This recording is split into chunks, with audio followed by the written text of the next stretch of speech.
Hello, fellow peasants. So I just got done watching Indiana Jones and the Kingdom of the Crystal Skull.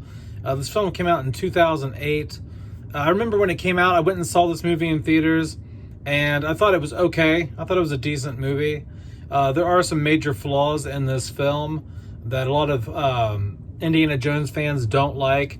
And I'm not a massive fan of the film, but I don't think it's quite as bad as a lot of people say it is. I once again, it's directed by Steven Spielberg, and I like the way the film looks. Now that it's restored, now that it's been restored in 4K, the color grading looks a lot better.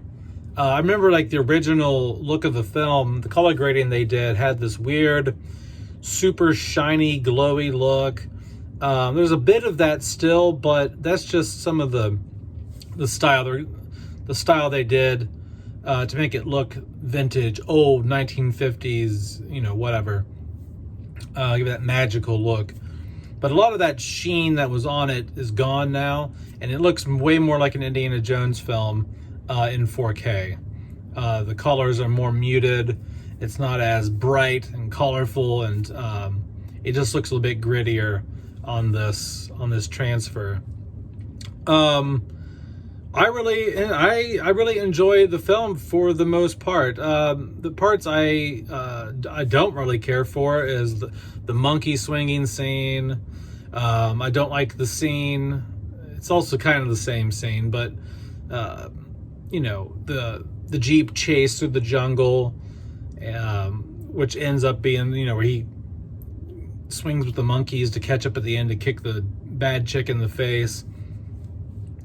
Some of the dialogue can be a bit cheesy. Some of the dialogue feels a little forced between him and Marion in the film. Just a little cheesy. And Indiana Jones films have always had cheesy dialogue. It's just, some of this just felt, it just felt a little forced. It was, I don't know. Did we really need to have his son in the film? No, I don't. This film would have done just fine without Indiana Jones having a kid. You could have brought Marion back. That's fine, but I don't think the film needed his friend Oxley. I don't think it needed his son, and I don't really think it needed Marion. I think Indy could have went on this adventure by himself this time, honestly. And it would have worked just as good, if not better. Once again, Steven Spielberg is a genius, and it's not just him. There's other writers. Lucas is also involved. But, man, this film still has some of that Spielberg Indiana Jones magic going for it. I really love the motorcycle scene on campus. He meets Mutt. They're kind of like a soda shop or whatever, like a malt shop, hang out on campus. And these KGB guys come up and try to attack him or whatever, get the letter out of their hands. And so they start a bar fight to escape out of there, and they hop on Mutt's motorcycle, and they start riding through campus, and the stunts in that are great. The humor in that is great. The camera angles, the shots are great, and I really love how they're riding through the library, and Mutt wrecks. They slide under some tables, and when they stop, when they come to a stop, when they stop sliding across the floor, a kid sees Indiana Jones, and he goes, "Dr. Jones, I have a question." And he asks him some question about like his homework or whatever. And Indiana Jones gives him a recommendation. And then he goes, "If you want to be a good archaeologist, you got to get out of the library."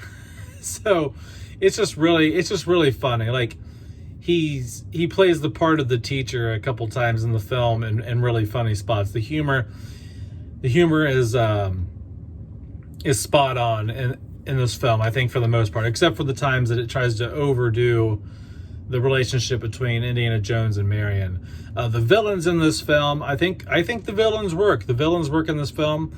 This is during the 1950s, during the nuclear age, and you know, a lot of people were scared about nuclear weapons back then. They did trainings where kids would get under their desks at school and stuff. And so they play into that a little bit, you know. And so I think the villains work in this. I don't think they're too cartoony. I think they're done just right. A lot of people have an issue with the alien aspect to this.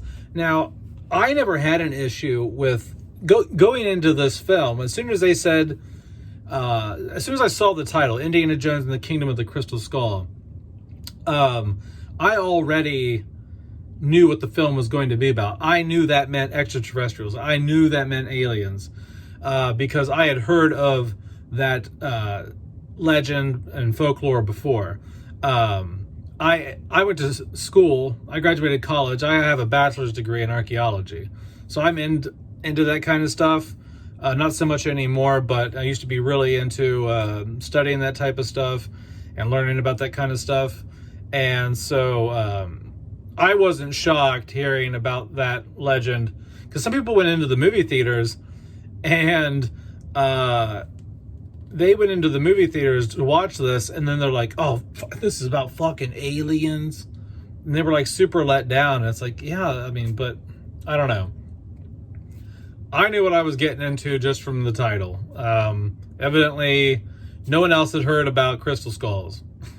So, but I don't see this as far-fetched or crazy. You know what I mean? I mean, we've already dealt with the Ark of the Covenant. We've dealt with Indian black voodoo. We've dealt with the Holy Grail. You know, and there was supernatural things in that. So for the aliens to be there, I don't think that was a far stretch in terms of believability. You know what I mean?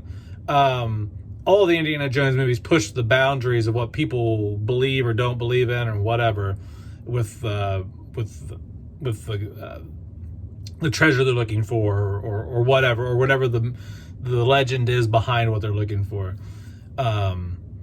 Overall, guys, I really did enjoy it, other than some cheesy moments here and there. But yeah, that's about it. A lot of people hate on this film, and rewatching it now, I'm not going to sit here and say I'd sit and watch it all the time, or it's that great of a film, but I don't think it's too bad. If I had to rate this as a film altogether, I don't know, in terms of enjoyment level, maybe like a 4 out of 10, maybe. I don't know. All right, guys, that's it. That's my review of Indiana Jones and the Kingdom of the Crystal Skull. I will be going next weekend to watch Indiana Jones and the Dial of Destiny. I will be watching that next Sunday, a few days after it's released. So I'll be going and checking that out, and then I will be giving you an out-of-theater reaction. I will be giving you a non-spoiler review, and then a spoiler review, and then I will go and rank all of the Indiana Jones films. And yeah, that's it. So stay tuned for that. Peace out, peasants. Bye-bye.